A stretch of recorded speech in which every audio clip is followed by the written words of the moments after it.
All right, welcome in everyone. Ready to take a deep dive into something a little different today. Sounds fun. Let's do it. Okay, great. So we're diving into the world of Nepali cinema Right. with a new film that's making some waves. It's called Missing Keti Harayeko Suchana. Interesting. Yeah, and our source today is a review from the Kathmandu Post, and honestly, it's got me kind of intrigued. Yeah. Yeah, it's not just like, oh, is this a good movie, a bad movie, but it's really about how this film is like, I don't know, kind of shaking things up over there. Maybe reflecting some bigger changes happening, in Nepal and maybe even, globally. So, Yeah, that's right. And this film, it's being praised for its originality. Yeah. Offering something new to your oh, audiences. okay. And what's interesting is it seems to be resonating well with like younger viewers. This generation that grew up with the internet and all the entertainment options that come with it. Yeah. Right? Yeah, for sure. Okay, so let's set the scene a little bit. The review talks about how Nepali cinema in 2024 was kind of, stuck in a rut. Right. The same old stories, same predictable formulas. Yeah. And audiences, especially those younger viewers you mentioned, were ready for something different. So what do you think is driving this desire for like new narratives? Is it just like, a generational thing, or is there something bigger at play here? Well, I think it's a combination of factors. The world's changing rapidly, Right. and with, globalization and the rise of digital media, Yeah, people are exposed to a much wider range of stories and perspectives. that's true. This generation, I mean, they've grown up with instant access to content from all over the world. Yeah, that's a good point. They're not satisfied with the same old tropes and cliches. They're looking for, authenticity, for stories that reflect their own experiences and challenge their worldview. Right. That makes a lot of sense, yeah. And it sounds like Missing Keti Harayeko Suchana delivers on that front. The plot itself is pretty unique. A woman named Sita goes on a date and through a series of mishaps ends up accidentally kidnapped by her date, a guy named Ram. Yeah. Wow. So That's wild. the review highlights how the film manages to take this absurd premise and make it feel believable. Uh-huh. And beyond the humor, there's a deeper layer to the story. Sita and Ram come from very different backgrounds. They represent the Madhesh, Okay. the southern plains region of Nepal, and the Pahad, which is the hilly and mountainous areas. Okay, so their relationship, it's about more than just romance then. It's about bridging these cultural divides. Exactly. And the film uses this dynamic to challenge stereotypes and showcase a region of Nepal that's often overlooked in mainstream cinema. Yeah, the Tarai, right. The review specifically calls out the film's portrayal of the Tarai with its, lush landscapes and vibrant culture. Yes, the film really immerses viewers in the beauty of the Tarai. There are scenes with like vast mango groves, tranquil ponds, and colorful mithala paintings. Wow, that's cool. It's a stark contrast to the typical image of Nepal as, just a land of mountains and snow. Yeah, it almost sounds like the film is trying to redefine what it means to be Nepali, to show that there's more to the country than just the Himalayas. I think that's a valid interpretation. The film doesn't shy away from exploring the cultural differences between the Madhesh and the Pahad, but it does so with humor and sensitivity. It shows that even though these regions are geographically and culturally distinct, Right. there's a shared humanity that connects them. And this isn't just like a travelogue, right? I mean, the review mentions that the film blends different genres, Yes. romance, comedy, action, drama, all in one story. Right. It's a pretty bold move. Do you think that's part of what's attracting younger audiences, this fast-paced, multi-genre approach? Absolutely. Think about the content they consume online. Short videos, memes, social media posts. It's all about quick cuts, unexpected twists, Yeah. a constant shift in tone and emotion. This film seems to tap into that same energy, keeping the audience engaged with a constantly evolving narrative. Okay, so we've got a unique premise, engaging characters, and a visual style that celebrates a different side of Nepal. Yeah. And to top it off, there's this blend of genres that caters to a modern audience with maybe like a shorter attention span. Yeah, and the review praises how director Dheendra Goshen skillfully blends these elements together. Okay. He uses like clever editing techniques and strategic camera angles to seamlessly transition between comedic moments, romantic interludes, and dramatic scenes. It's this, technical mastery that... The review actually points out a specific scene that kind of illustrates this.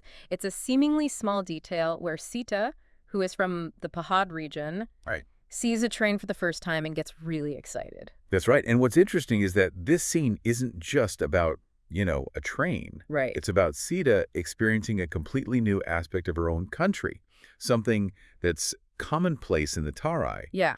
but a novelty for someone from the Pahad. And for younger viewers who are, used to seeing the world through a digital lens, this sense of wonder and discovery can be incredibly relatable. It's like the film is saying, hey, even in a world where everything seems to be documented and shared online, there's still magic to be found in everyday experiences. Exactly. And that's a powerful message, especially for a generation that's constantly bombarded with information and often struggles to find, genuine connection and wonder in the real world. Yeah, I like that a lot. So we're starting to see how Missing Keti Harayeko Suchana is more than just a rom-com with an unusual plot. It's a film that's tapping into some deeper cultural shifts, challenging perceptions, and offering a fresh perspective on Nepal. But the review isn't all praise, is it? So let's dive into some of the criticisms and see if those flaws outweigh the film's strengths. Right, yeah. Yeah, the review does point out a couple areas where the film could have been stronger. Okay. But before we get into those, I think it's worth highlighting how the film uses this, unique premise to explore some, deeper themes. Okay. Particularly the idea of challenging, societal expectations. Yeah, we touched on that earlier with the whole, Madhesh Pahad dynamic, but I'm curious to hear more about how the film, tackles those issues. Well, one of the things that struck me was how the film, subverts the typical damsel in distress trope. Okay. Sita, even though she's been kidnapped, isn't portrayed as a helpless victim. Okay. She's resourceful, she's adaptable, and she even manages to find moments of humor in her situation. I like that. It sounds like the film is giving agency to its female characters, which is always refreshing to see. Exactly. And it's not just about Sita.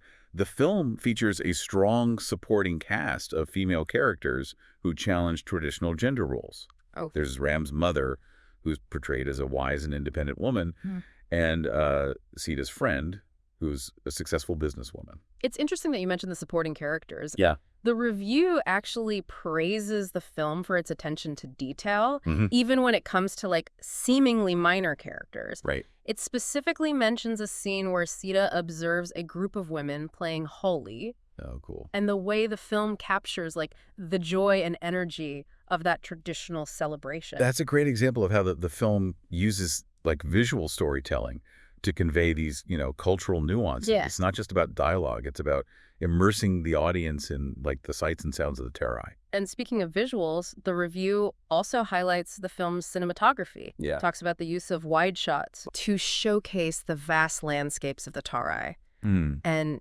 intimate close-ups to capture the emotions of the characters. The cinematography is definitely one of the film's strengths. It creates a sense of both grandeur and intimacy, drawing the audience into the world of the film. Okay, so we've talked about the strong female characters, the attention to cultural detail, the beautiful cinematography. Right. It sounds like Missing Keti Harayeko Suchana is ticking a lot of boxes when it comes to what modern audiences are looking for. Yeah. But let's address the elephant in the room, the criticisms. Right. The review does mention some flaws, right? While the film is generally, well received, the review does point out two main areas of concern: the product placement and the resolution. Yeah, the product placement was something that stood out to me even from just reading the review. Yeah. Apparently the film features a very prominent placement for a vehicle brand. Right. And it sounds like it was handled rather clumsily. Yes, the review describes it as being jarring and disruptive. Yeah. It seems like the filmmakers were trying to be too obvious with the brand integration, and it ended up taking the audience out of the story. That's a shame. It sounds like a missed opportunity to incorporate the brand more organically into the narrative. Exactly. When product placement is done well, it can actually enhance the realism of a film. Yeah. But when it's forced, it just feels like a commercial. Right. And what about the resolution? The review mentioned something about that being a bit of a letdown. Yes, the reviewer criticizes the ending for being somewhat predictable and lacking emotional depth. It seems like the filmmakers opted for a safe, happy ending. Yeah. Which, while satisfying on a superficial level, doesn't quite resonate with the complexity of the themes explored earlier in the film. I see. So it's like the film builds up this intriguing world with multifaceted characters and Yeah. thought-provoking social commentary, but then it kind of cops out at the end with a neat and tidy resolution. That's a fair assessment. I think the reviewer was hoping for something a little more nuanced, Okay. an ending that would leave the audience with, like, lingering questions and a sense of emotional resonance. It's interesting, though, because I can also see how some viewers might appreciate the happy ending, right? I mean, Yeah. it's comforting. That's right. It ties everything up in a nice little bow. That's true. And it's important to remember that different audiences have different preferences. Yeah. What one person finds predictable, another might find satisfying. Ultimately, it comes down to personal taste. So even with its flaws, it sounds like Missing Keti Harayeko Suchana is still a pretty significant film. Yeah.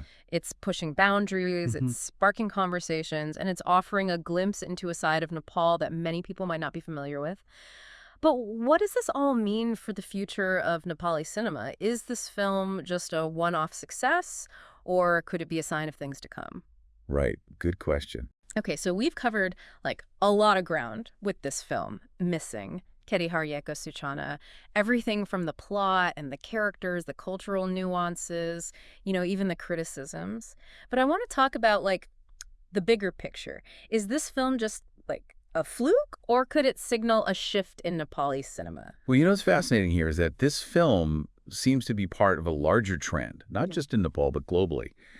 Audiences, they're demanding more from their entertainment. Right. They're looking for authenticity, Yeah. originality, and stories that challenge their perspectives. Yeah, and we've seen this play out in like other industries too, right? Yeah. Like with music streaming or even like social media trends. People Yeah. just want something new, something that resonates with, their experiences and their values. Absolutely. Oh, yeah. And filmmaking, like any art form, Yeah. needs to adapt to those changing tastes. Right. Missing Keti Harayeko Suchana might be a sign that Nepali cinema is ready to embrace those changes, to move beyond, the traditional formulas and experiment with new narratives, new styles, new themes. Yeah, for sure. And the review even suggests that this film could inspire like a new generation of Nepali filmmakers, right? Yeah. To take risks and tell, bolder stories and really push those creative boundaries. That's certainly a possibility. I mean, success often breeds imitation, Right. but more importantly, it shows that there's an audience for this kind of cinema in Nepal. Right. People are hungry for stories that reflect the complexity of their lives, in their country. Yeah, I like that. So it's not just about entertainment then, it's also about like cultural reflection Really? and maybe even, social change. I mean, Missing Keti Harayeko Suchana tackles some pretty important issues like, challenging stereotypes and highlighting the often overlooked Harai region. Do you think this film has the power to actually shift perceptions and spark conversations about those issues? I think it has the potential to do so, Yeah. especially with its target audience of, younger viewers. Right. They're more open to new ideas, new perspectives, and they're looking for content that, aligns with their values.